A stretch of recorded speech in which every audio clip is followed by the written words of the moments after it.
आजकल परंपरा चल गई है कि गुरु ही भगवान होता है।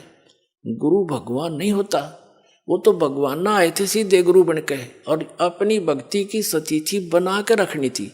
काल नो सोचा है नकली संत नकली पंथ बना के नकली नाम जाप करा के इनकी भगवान से आस्था हटा दूं। जो साधना ये करेंगे उसे लाभ तो होना नहीं, आपत्ति नो की नो पड़ेंगी आके, तो कुछ दिन में भक्ति छोड़ देंगे।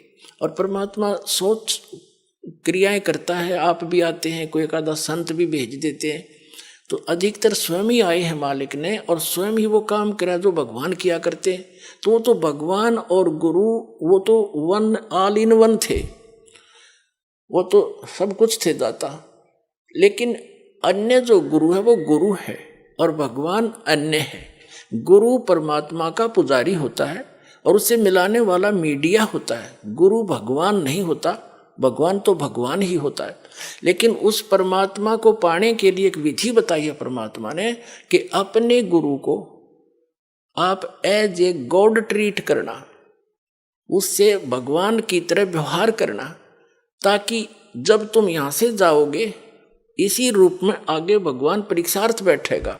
और यहां जैसा व्यवहार आप कर रहे हो, जैसे विचार अपने गुरुजी के प्रति रखते हो, वो वहां भी होंगे।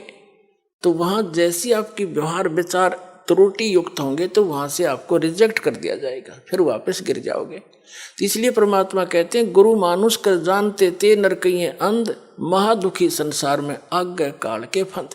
गुरु गोविंद कर जानियो रहियो बचन समाए, और मिले ते दंडवत बंदगी नहीं पल पल ध्यान लगाए।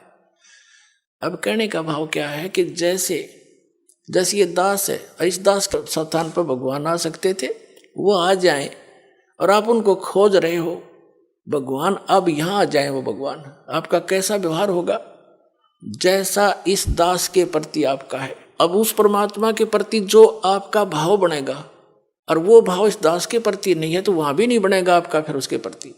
अब जैसे परमात्मा यहाँ आ जाए आपको, जिसकी आप खोज कर रहे हो, तो किस प्रकार लपटोगे उसके चरणों में, रोगे, मुंह की तरफ देखोगे, 100 बार शुक्र मनाओगे, भगवान बड़े भाग जाएंगे, दर्शन होगे। जिस भगवान को हम खोज रहे हैं, और वो आज इस दास के स्थान पर होता, वो तो हजारों बार हुए हैं, रहे हैं दाता, हम नहीं समझ सके।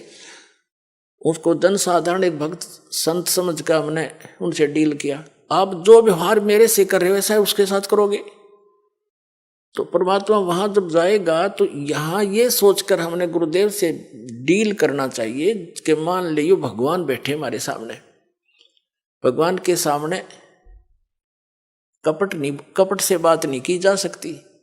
जो वचन जो आदेश देव श्रोधार्य ही होना चाहिए, अपनी नहीं चलानी चाहिए, क्योंकि वो आपके हितैषी हैं, आपका बुरा नहीं चाहते, केवल भले के लिए आपको आदेश देंगे, ऐसा नहीं करना, ऐसा नहीं करना, केवल ऐसा ही करना।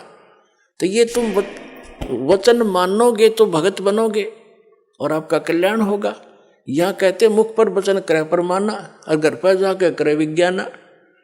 मुख पर तो गुरु जी की बात मान ले, हाँ जी, और घर जाके न सोचो ना, नो थोड़ा ऐसे थोड़ा करना है, बताइए मर्यादा कैसे छोड़ेंगे, तो फिर के खाक से सो तुम।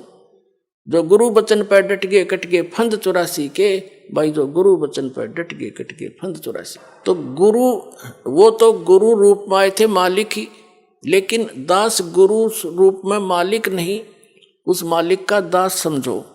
लेकिन गुरु को भगवान के तुल्य मानने से आपकी समस्या हल होगी, नहीं तो होए को नहीं। जैसे एक मैथमेटिक्स का, एक गणित का प्रश्न होता है ऋण का, उसमें मूलधन ज्ञात करना होता है। तो मूलधन तो होता करोड़ों रुपए में, अरबों में। उस अरबों करोड़ों वाले मूलधन को प्राप्त करने के लिए मानना पड़ता है, मान लीजिए मूलधन 100 रुपये। वो मूलधन 100 रुपये होता नहीं, लेकिन उसको मूलधन मानने बिना वो करोड़ों अरबों वाला मूलधन आपको मिल नहीं सकता। तो जो परमात्मा है वो तो परमात्मा है, वो तो समर्थ है, लेकिन उस समर्थ को पाने के लिए इस दास को आपने मानना पड़ेगा मूलधन, यानी गुरु मान ले भगवान।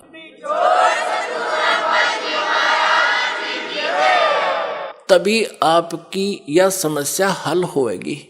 नहीं तो कति नहीं हुआ, 0 नंबर आओगे आपके।